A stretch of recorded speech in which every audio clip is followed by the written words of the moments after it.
Hi, I'm Jilly G. Welcome to my kitchen.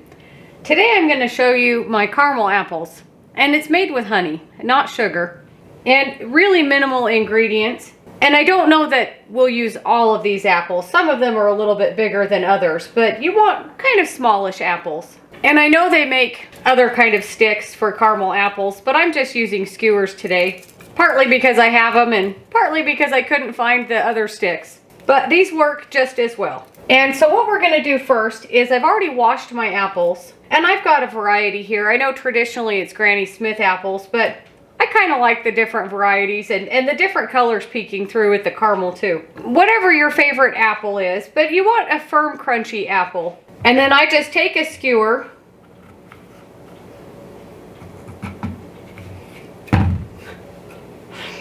and just stick it in. You don't want it to go all the way through the bottom, but you want to be able to pick it up and move it around, because this is what we'll be dipping in the caramel with. You don't want an apple to fall off in your caramel and splash up on you, because it's really hot.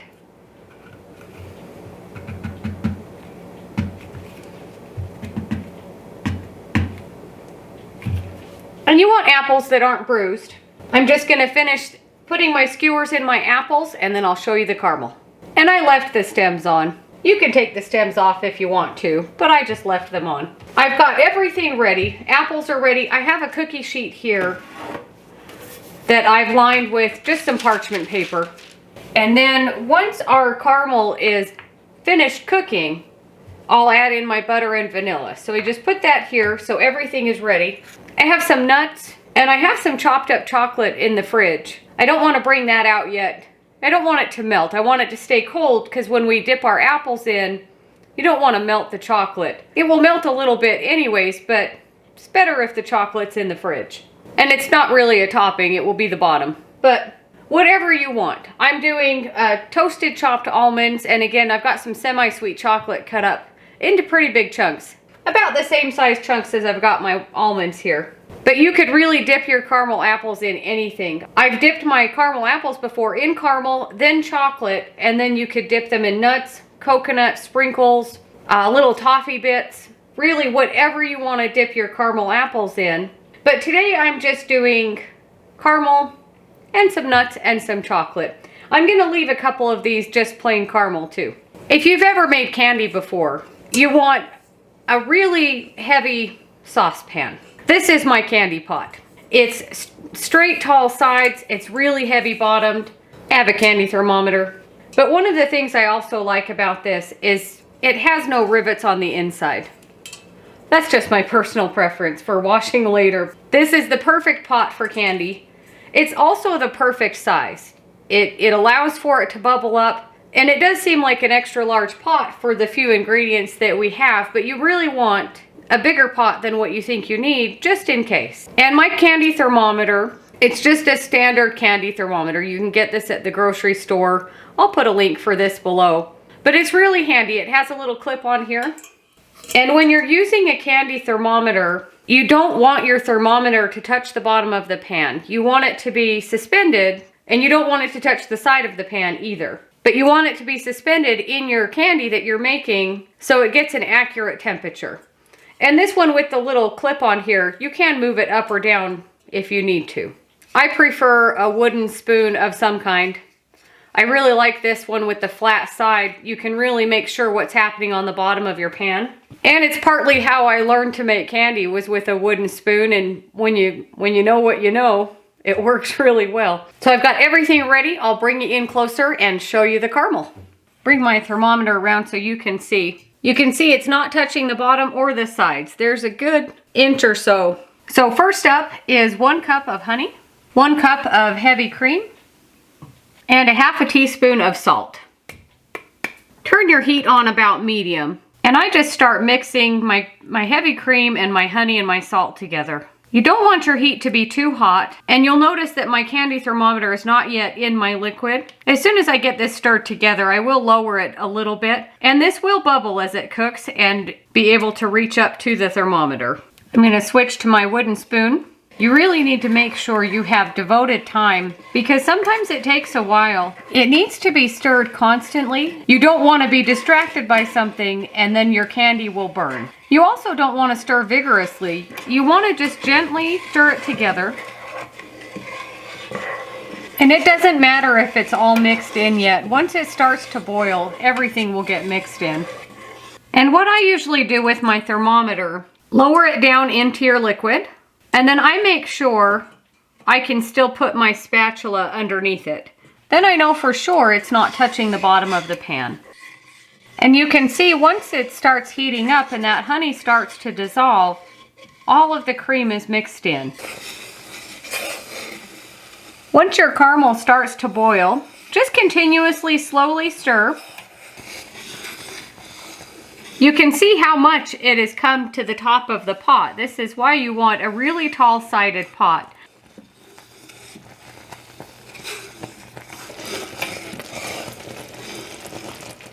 Once your bubbles have settled down a little bit, if you need to push your thermometer to make sure it's in the liquid, make sure it still isn't touching the bottom of the pan. The temperature we're looking for is 255.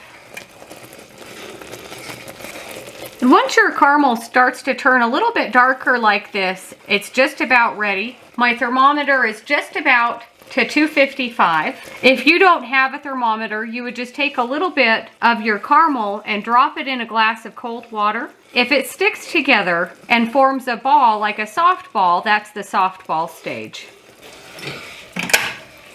Once you're at 255, take out your thermometer very carefully.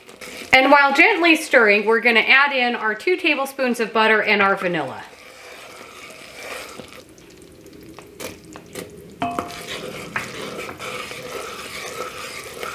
Add in your vanilla.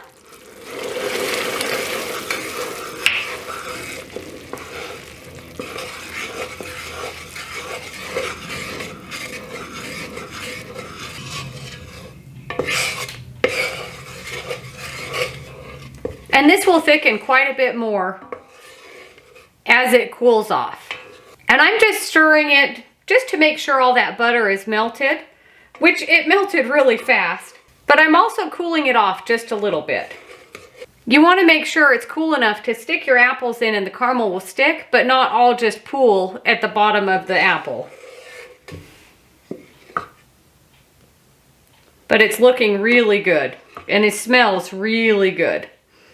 As tempted as you might be to stick your finger in and taste this, remember, it was 255 degrees. And I'm going to move it over here just so I'm a little bit closer to my apples and get my assembly line going. Make room for our toppings that are the bottom. And this is just semi-sweet chocolate that I've cut into chunks. They're actually really big chocolate chips that are really, really big. I'll put a link for those below. But I've cut them up into biggish chunks. Again, about the same size as my almonds. But you want everything to be fairly close together that you're not dripping hot caramel all over your kitchen. Switch back to your spatula. And I think we're at the perfect temperature to start dipping our apples. And because this is such a big pot, we're going to be tipping it sideways to dip our apples. And I just dip and kind of turn it around. I don't go all the way to the top of the stick. That way you can see what color your apple is. And I twirl it just to drip off any excess. And then onto our parchment paper. That apple is crooked.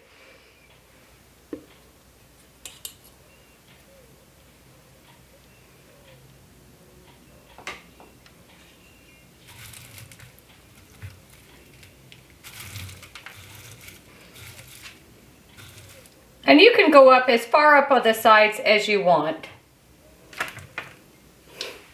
And maybe I should have cut my nuts a little bit smaller, but this is fine. Let me bring over the chocolate so you can see.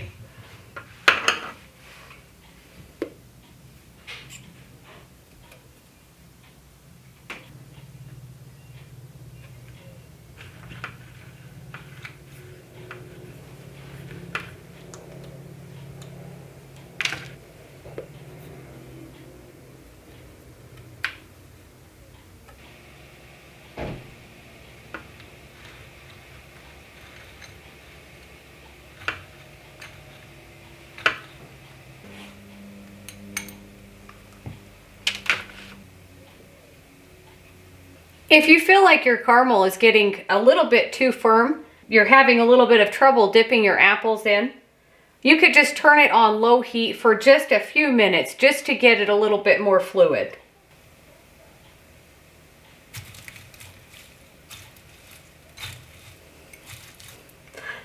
They're not the prettiest caramel apples you've ever seen, but I think they look really good. If I had cut my chocolate and my nuts a little bit smaller, it'd get a little bit better coverage, but they don't look bad. And just keep going with the rest of your apples. And once you get down to the bottom of the pan and you notice your caramel is starting to harden up pretty good, which is good, that's what you want it to do, but it also means that it makes it a little more challenging for it to drip off. So just help it along.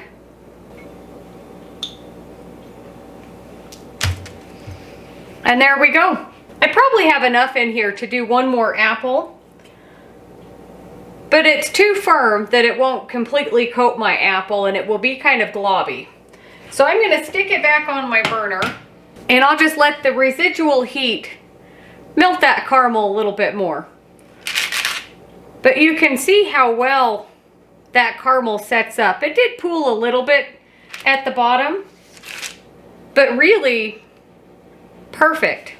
It really hardens up pretty quickly. If your kitchen is on the cooler side like mine, they set up really fast.